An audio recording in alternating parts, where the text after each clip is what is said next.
ماہنامہ انذار نومبر 2024 مدیر ابو یحییٰ کردار اخلاق جرات اور استقلال یہ 4 ستون ہیں جن پر ایک اعلیٰ شخصیت کی تعمیر ہوتی ہے۔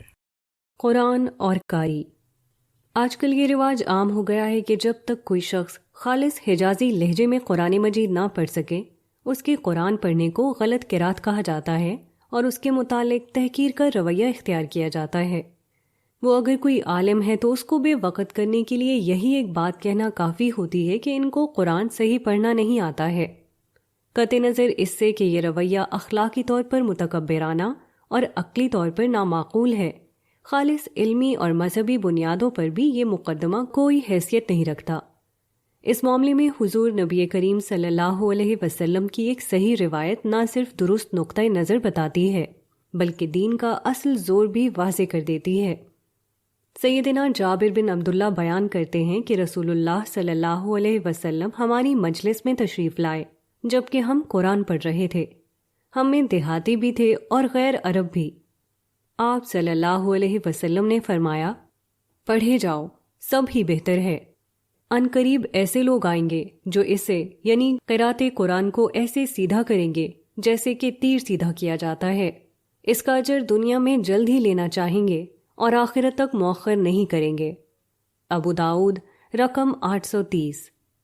یہ روایت واضح کرتی ہے کہ فصیح عربی بولنے والے بدوی اور غیر عربی لہجے میں قرآن مجید کو پڑھنے والے اجمی دونوں کے لہجوں کو حضور نے درست قرار دیا۔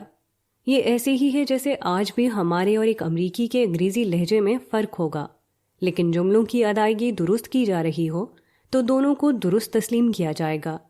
یہی اس وقت ہو رہا تھا، لیکن حضور نے دونوں کو درست قرار دے کر یہ توجہ دلائی کہ جو لوگ قرات کو آخری درجے میں ٹھیک کر لیں لیکن قرآنی تعلیم کے برخلاف عملی رویہ اخلاقی پستی اور دنیا پرستی کا ہو تو یہ ایک غیر مطلوب رویہ ہوگا۔ قرآن کو حجازی لہجے میں پڑھنا ایک مستحسن چیز ہے، لیکن اخلاقی رویے کو درست رکھنا فرض عین ہے۔ جو لوگ پہلا کام کریں اور دوسرا نہ کریں وہ نہ خدا کو جانتے ہیں نہ رسول خدا کو۔ فکر کا تضاد۔ جاوید اختر صاحب ہندوستان کے ایک معروف شاعر ہیں جن کی وجہ شہرت بالی ووڈ کے کہانی نویس اور نغمہ نگار کی ہے۔ ہندوستان کی متعدد سپر ہٹ فلمیں اور گانے انہی کے ذہن کی تخلیق ہیں۔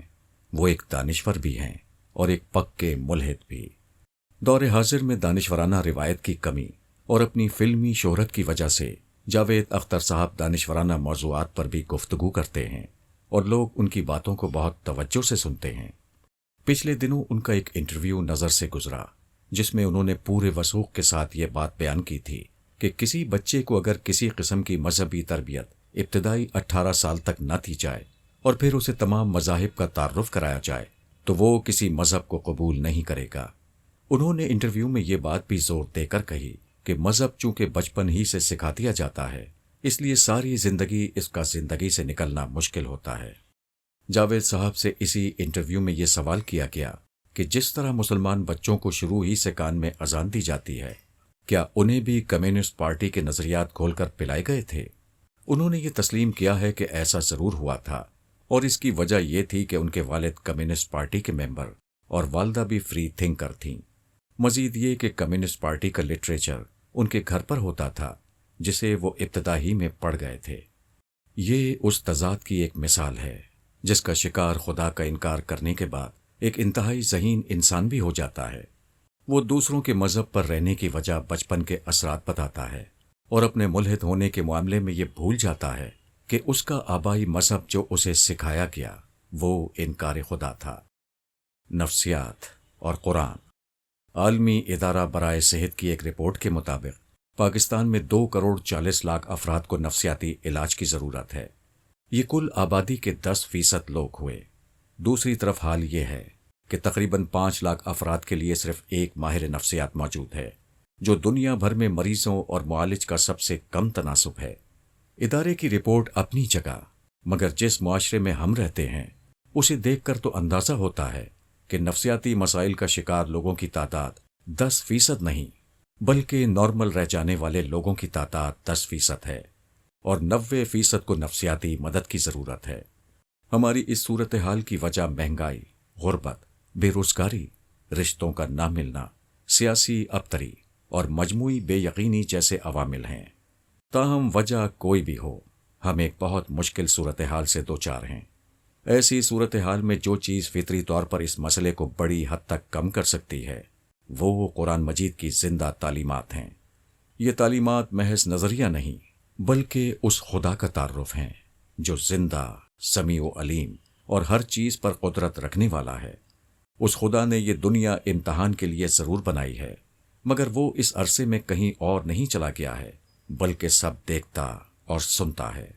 اس خدا سے اگر کوئی شخص متعلق ہو جائے، اپنی ہر مشکل کو اس کے حوالے کر دے، اس کی رحمت پر بھروسہ کرنا سیکھ لے اور اس کی مرضی کی زندگی گزارنا شروع کر دے، تو پھر ایسے شخص کے لیے خدا کبھی غیر جانبدار نہیں رہتا۔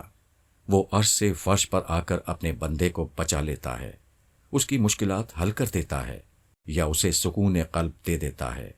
ایسے بندے کو کوئی بھی مرض ہو سکتا ہے مگر وہ کبھی کسی نفسیاتی عارضے کا شکار نہیں ہو سکتا۔ باکمال آیت۔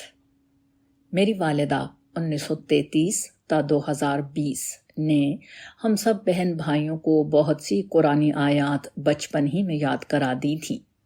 ان کا طریقہ تعلیم یہ تھا کہ وہ بچوں کو ایک ایک لفظ روزانہ یاد کراتی تھیں۔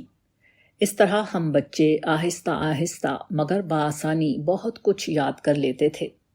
نماز کے سارے اذکار، بہت سی دعائیں اور قرآنی آیات میں نے ان سے اسی طرح یاد کی تھیں۔ ان میں سے ایک مقام کا ترجمہ درج ذیل ہے: اور جو لوگ اللہ سے ڈریں گے، انہیں کوئی مشکل پیش آئی تو اللہ ان کے لیے نکلنے کا راستہ پیدا کر دے گا اور انہیں وہاں سے رزق دے گا جدھر ان کا گمان بھی نہ جاتا ہو۔ اور جو اللہ پر بھروسہ کریں گے وہ ان کی دستگیری کے لیے کافی ہے۔ بے شک اللہ اپنے ارادے پورے کر کے رہتا ہے۔ ہاں، یہ ضرور ہے کہ اللہ نے ہر چیز کے لیے ایک تقدیر مقرر کر رکھی ہے۔ سورہ طلاق آیات 2 تا 3۔ ایک وقت آیا کہ یہ فقیر اللہ تعالیٰ کی عنایت سے خود دین اور قرآن مجید کا باقاعدہ طالب علم بن گیا۔ اس کے بعد یہ طالب علم پورے اعتماد کے ساتھ کہہ سکتا ہے کہ اگر قرآن مجید کی گنتی کی ان آیات کا احاطہ کیا جائے جو زندگی گزارنے کے لیے کافی ہیں تو ان میں یہ آیات بھی شامل ہوں گی۔ بلا شبہ یہ قرآن مجید کا انتہائی باکمال مقام ہے۔ انسان اس دنیا میں ایک بہت مشکل امتحان میں ہے۔ اس مشکل کی ایک بہت بڑی شکل وہ ہوتی ہے جس میں کوئی شخص مسائل میں گھر جاتا ہے۔ جب غربت، مالی تنگی، بیماری، بے روزگاری اور انہی جیسے دیگر مسائل کا سامنا ہوتا ہے تو غم و الم، بے یقینی، مایوسی اور پژمردگی کے سائے انسان کو چاروں طرف سے گھیر لیتے ہیں۔ ایسے میں جو واحد چیز انسان کو سہارا دیتی ہے اور اس کو صحیح راستے پر رکھتی ہے وہ خدا کی ذات سے امید اور اس پر بھروسہ ہے۔ اس پہلو سے سورہ طلاق کی یہ آیات نہ صرف نسخہ کیمیا کی حیثیت رکھتی ہیں بلکہ دو بنیادی باتیں بھی بتاتی ہیں جن کا تعلق خدا کی اس دستگیری سے ہے جن کا ان آیات میں وعدہ ہے۔ پہلی یہ کہ توکل اسی شخص کا ہے جو تقوی کے ساتھ زندگی گزارتا ہو۔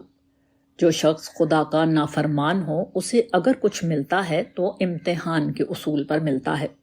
خدا کی خصوصی نصرت اس کو کبھی نہیں ملتی۔ دوسری یہ کہ خدا کی یہ دستگیری ضروری نہیں کہ فوراً ہو یا اسی شکل میں ہو جس میں انسان چاہتا ہے۔ خدا ہر معاملہ ایک تقدیر کے تحت کرتا ہے۔ تقدیر خدا کا وہ علم ہے جو دنیا کے ساتھ آخرت پر بھی محیط ہے۔ وہ اس شخص کے ساتھ تمام مخلوقات کا بھی احاطہ کیے ہوئے ہے۔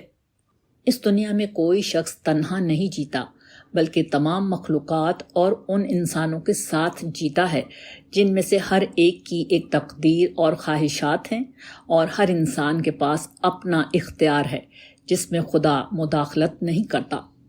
چنانچہ کسی ایک انسان کے بارے میں کوئی فیصلہ کرتے ہوئے ان میں سے ہر چیز کو ملحوظ رکھا جاتا ہے، لیکن ان سب چیزوں کے باوجود رب العالمین اپنے متوکل بندے کی مدد ضرور کرتے ہیں، چاہے اس میں کچھ وقت لگ جائے۔ یہاں ایک اور چیز بھی سامنے رہنی چاہیے کہ ہر مشکل گھڑی آخرت کے بدلے کے پہلو سے بندہ مومن کے لیے بہت مفید ثابت ہوتی ہے۔ اس مشکل میں یا تو اس کا اجر بہت بڑھتا ہے یا پھر گناہ معاف ہو جاتے ہیں۔ چنانچہ بارہا ایسا ہوتا ہے کہ صرف اس وجہ سے خدا کی مدد کو مؤخر کر دیا جاتا ہے۔ یوں بندہ اس عرصے میں صبر کر کے ڈھیروں اجر حاصل کر لیتا ہے۔ اس میں کوئی شک نہیں کہ خدا بندے کی مدد ضرور کرتا ہے، اسی لیے وہ خدا ہے، مگر ضروری ہے کہ بندے بھی اس سے ڈرنے والے بنیں اور اس کے طریقہ کار کو سمجھ کر اپنی زندگی گزاریں۔ 2 دعائیں۔ قرآن مجید میں 2 دعائیں ملتے جلتے الفاظ کے ساتھ آئی ہیں۔ ربنا افرغ علینا صبرم وتوفنا مسلمین، سورہ اعراف آیت 126۔ پروردگار تو ہم پر صبر کا فیضان فرما اور ہمیں اس حال میں دنیا سے اٹھا کہ ہم مسلمان ہوں۔ ربنا افرغ علینا صبرم وثبت اقدامنا وانصرنا علی القوم الکافرین، سورہ بقرہ آیت 250۔ پروردگار ہم پر صبر کا فیضان فرما اور ہمارے پاؤں جما دے اور ان منکر لوگوں پر ہمیں غلبہ عطا فرما۔ پہلی دعا حضرت موسیٰ علیہ السلام پر ایمان لانے والے ان ساحروں کی ہے جنہیں فرعون نے ہاتھ پاؤں کاٹ کر سولی پر چڑھانے کی سزا سنائی تھی۔ انہوں نے ایمان چھوڑنے کے بجائے پروردگار سے دعا کی کہ اے ہمارے رب، ہم پر صبر انڈیل دے اور ہماری موت اس حال میں آئے کہ ہم مسلمان ہوں۔ ان کی دعا قبول ہوئی اور فرعون جو پہلے اس طرح تماشا بنا تھا کہ ان ساحروں نے حضرت موسیٰ علیہ السلام کی سچائی کا اعتراف تمام لوگوں کے سامنے کرتے ہوئے اسلام قبول کیا تھا، اب اس طرح تماشا بنا کہ اس کا بدترین ظلم بھی انہیں ایمان سے نہ پھیر سکا، اور فرعون کا وہ الزام بھرے مجمع میں جھوٹا ثابت ہوا کہ انہوں نے حضرت موسیٰ علیہ السلام سے ساز باز کر کے شکست کھائی۔ یوں ان لوگوں نے اپنی ثابت قدمی سے اپنے وقت کے طاقتور ترین اور ظالم ترین حکمران کو شکست دی۔ تاریخ میں ایسی اخلاقی فتح کی مثال کم ہی ملتی ہے۔ باقی وہ ساحر بھی کسی لحاظ سے نقصان میں نہیں رہے۔ وہ ایمان لا کر زندہ رہتے تو بنی اسرائیل کے ساتھ رہ کر فرعون کے نہ جانے کتنے مظالم کا سامنا کرتے، مگر ان کی شہادت ان کے لیے نجات کا وہ پروانہ لے کر آئی جس نے ان پر ابدی فلاح کے دروازے کھول دیے۔ قرآن مجید بتاتا ہے کہ اس طرح کے لوگوں کو موت کے ساتھ ہی جنت میں ان کے اعلیٰ مقام کی خوشخبری مل جاتی ہے، اس لیے ان کی موت ان کے لیے عظیم نعمت اور راحت کا پروانہ بن کر آئی۔ دوسری دعا طالوت کے ساتھ مل کر جالوت سے لڑنے والے ان سچے اہل ایمان کی تھی جو تعداد میں دشمن سے بہت تھوڑے تھے، لیکن خدا کے بھروسے پر موت کا سامنا کرنے کے لیے تیار ہو چکے تھے۔ چنانچہ ان کی فریاد یہ تھی کہ ان پر صبر کا فیضان اس طرح اترے کہ دشمن کے مقابلے میں ان کے قدم جمے رہیں اور وہ میدان چھوڑ کر نہ بھاگیں اور خدا کے دشمنوں کے مقابلے میں سرفراز ہوں۔ چنانچہ جنگ ہوئی اور جالوت حضرت داؤد علیہ السلام کے ہاتھوں مارا گیا اور اہل ایمان کو فتح حاصل ہوئی۔ یہ وہ تاریخی فتح تھی جس نے بنی اسرائیل کی تاریخ کا دھارا موڑ دیا۔ اسی جنگ کے نتیجے میں حضرت داؤد علیہ السلام ایک ہیرو کی طرح اپنی قوم میں نمایاں ہوئے، اور پھر کچھ عرصے بعد بادشاہ بن کر انہوں نے اور ان کے صاحبزادے حضرت سلیمان علیہ السلام نے خدائی عظمت کا وہ نمونہ زمین میں قائم کیا جس کی نظیر تاریخ میں کم ہی ملتی ہے۔ یہ 2 مثالیں بتاتی ہیں کہ جو لوگ راہ خدا میں کھڑے ہوتے ہیں انہیں ہمیشہ خدا سے ثابت قدمی اور صبر کی درخواست کرنی چاہیے، کیونکہ ثابت قدمی ہی سے ساری عنایات رب کا راستہ کھلتا ہے۔ اس کے بعد وہ اپنے حالات کے لحاظ سے جو بھی دعا کریں گے وہ بھی پروردگار عالم ان کے حق میں قبول فرمائے گا۔ ایسے لوگوں کی زندگی کامیابی اور فلاح کی زندگی ہوتی ہے، اور ایسے لوگوں کی موت بھی کامیابی اور فلاح کی موت ہوتی ہے۔ 2 ماڈل۔ یورپ دور جدید کا بانی ہے۔ اس دور کی اچھائی اور برائی دونوں کے ماخذ وہ افکار ہیں جو دور نشاط ثانیہ یعنی 14ویں تا 17ویں صدی اور عہد روشن خیالی یعنی 17ویں تا 18ویں صدی میں پھیلے۔ اہل یورپ نے جب قدیم دنیا پر قبضہ کیا تو یہ افکار عالمی طور پر رائج ہو گئے اور دنیا بھر کے لوگ بالواسطہ اور بلا واسطہ طور پر ان سے متاثر ہوئے۔ ان افکار نے دنیا میں سیاسی تبدیلی کے 2 ماڈل متعارف کرائے۔ ایک ماڈل وہ ہے جس کی بنیاد فرانس میں رکھی گئی، دوسرا ماڈل برطانیہ کا تھا۔ فرانس کا ماڈل انقلاب پر مبنی ہے۔ اس ماڈل کے تحت فرانس میں ایک انقلابی تبدیلی آئی اور شہنشاہیت کا خاتمہ ہو گیا۔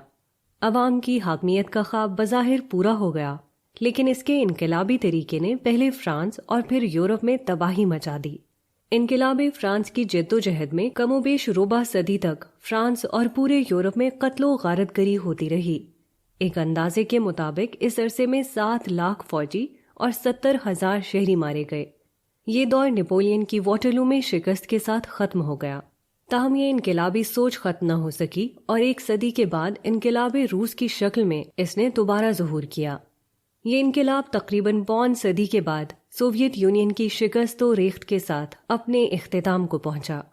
اس عرصے میں در حقیقت کتنے لوگ مرے یہ تو اللہ ہی جانتا ہے، لیکن بعض اندازوں کے مطابق کمیونسٹ پارٹی کے جبر کے ہاتھوں مرنے والوں کی تعداد 12 کروڑ سے اوپر جاتی ہے۔ نصف صدی تک کولڈ وار میں نسل انسانی کے خاتمے کا خوف اس کے علاوہ ہے۔ تبدیلی کا دوسرا ماڈل برطانیہ کا ہے۔ یہ ماڈل انقلاب کا نہیں بلکہ تدریجی تبدیلی کا ماڈل ہے۔ اس کا آغاز 1215 میں میگنا کارٹا سے ہوا، جو ٹیکس اور عدالتی اصلاحات سے متعلق پہلا قانون تھا۔ اسی صدی میں برطانیہ میں پارلیمنٹ کا تصور عام ہونا شروع ہوا، جس میں بادشاہ مالی اور قانونی معاملات میں پورے ملک کے امرائے سلطنت سے مشورہ کرنے لگے۔ اس عمل میں رفتہ رفتہ عوام الناس کی شمولیت بھی ہوتی گئی۔ یہیں سے ہاؤس آف لارڈز اور ہاؤس آف کامن کا تصور عام ہوا۔ 17ویں صدی میں جمہوری تصورات کے فروغ کے نتیجے میں اختیارات بادشاہ اور ہاؤس آف لارڈز کے مقابلے میں ہاؤس آف کامن کے اختیارات بڑھتے گئے۔ 18ویں صدی میں بادشاہ کے بجائے وزیر اعظم، جو کہ ہاؤس آف کامن کا نمائندہ ہوتا تھا، اسے حکومت کے سربراہ کا مقام حاصل ہو گیا۔ اس کے بعد برطانیہ کا وہ سفر شروع ہوا جس نے اسے دنیا کی تاریخ میں سب سے وسیع سلطنت میں سے ایک بنا دیا۔ امریکہ چونکہ برطانیہ کے زیر اثر تھا، اس لیے یہاں کے مقامی برطانیوں نے ٹیکسیشن وداؤٹ ریپرزنٹیشن کے اصول پر برطانوی حکومت کے خلاف علم بغاوت بلند کر دیا اور 1783 میں 5 سالہ جنگ کے بعد برطانیہ سے آزادی حاصل کر کے دنیا کی پہلی آئینی جمہوریت کا مقام حاصل کر لیا۔ اس کے بعد امریکہ نے اپنی ترقی کا عمل شروع کیا اور پہلی جنگ عظیم کے بعد ایک عالمی طاقت، دوسری جنگ عظیم کے بعد ایک سپر پاور اور سوویت یونین کے انہدام کے بعد دنیا کی تنہا سپر پاور کا مقام حاصل کر لیا۔ فرانس کے مقابلے میں برطانیہ اور سوویت یونین کے مقابلے میں امریکہ کی برتری کے پیچھے اصل عامل یہی انقلابی تبدیلی اور تدریجی تبدیلی ہے۔ انقلابی تبدیلی لوگوں میں ایک انتہائی منفی ذہن پیدا کرتی ہے، یہ ہر جگہ تباہی لاتی ہے اور آخر کار شکست کھا جاتی ہے۔ دوسری طرف تدریجی تبدیلی لوگوں کی صلاحیتوں کو تعمیری کام میں لگاتی ہے اور ہمیشہ پائیدار تبدیلی لاتی ہے۔ تاریخ کا یہ سبق جس قوم نے یاد رکھا وہ آگے بڑھ گئی، اور جو بھول گئی وہ پیچھے رہ گئی۔ سوال و جواب: شر کا اللہ تعالیٰ کی طرف سے ہونا۔ سوال: السلام علیکم استاذ محترم، سوال ہے کہ اگست کے شمارے میں شائع ہونے والے مضمون 3 اوصاف میں آپ نے لکھا کہ مثبت سوچ یہ ہے کہ خیر تو سر تر خدا کی طرف سے ہے، لیکن شر کسی طور خدا کی طرف سے نہیں ہو سکتا۔ لیکن استاذ گرامی، شر بھی تو اللہ تعالیٰ کا پیدا کیا ہوا ہے، اور جب ہمیں زندگی میں کوئی گزند یا غم یا تکلیف پہنچتے ہیں تو ہمارا پہلا رویہ یہ نہیں ہونا چاہیے کہ یہ اللہ کی طرف سے ہے اور اللہ تعالیٰ ہی مجھے اس سے نجات عطا کریں گے۔ اس سوچ نے امی کی بیماری میں مجھے بہت تسلی دی۔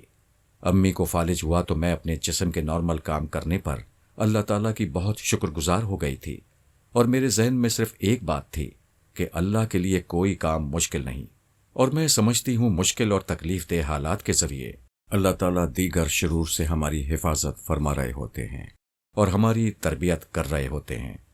کیا آپ بتا سکتے ہیں آپ نے شر کس مفہوم میں استعمال کیا؟ اور کیا ہماری روزمرہ زندگی کی تکالیف شر کے زمرے میں آتی ہیں یا نہیں؟ فاخرہ وحید۔ جواب: محترم بہن، السلام علیکم ورحمۃ اللہ وبرکاتہ۔ شر اللہ تعالیٰ پیدا نہیں کرتے، نہ یہ ان کی طرف سے آتا ہے۔ شر ہمیشہ مخلوق پیدا کرتی ہے اور اسی کی طرف سے آتا ہے، اس لیے اللہ تعالیٰ کی طرف شر کی نسبت کرنا خلاف واقعہ ہے۔ ہاں، اللہ تعالیٰ چونکہ قادر مطلق ہے، اس لیے شر نہ ان کے اذن کے بغیر پیدا ہو سکتا ہے اور نہ باقی رہ سکتا ہے۔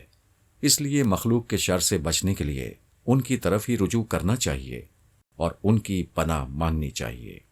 اپنی والدہ کی بیماری کے دوران میں آپ کا رویہ بالکل درست رہا ہے، یہی بندہ مومن سے مطلوب ہے، لیکن سوچ یہ نہیں ہونی چاہیے کہ یہ شر اللہ کی طرف سے آیا ہے، بلکہ یہ ذہن میں رہنا چاہیے کہ جو شر بھی ہے وہ آیا تو مخلوق کی طرف سے ہے، لیکن اللہ تعالیٰ اس کو دور کرنے پر قدرت رکھتے ہیں۔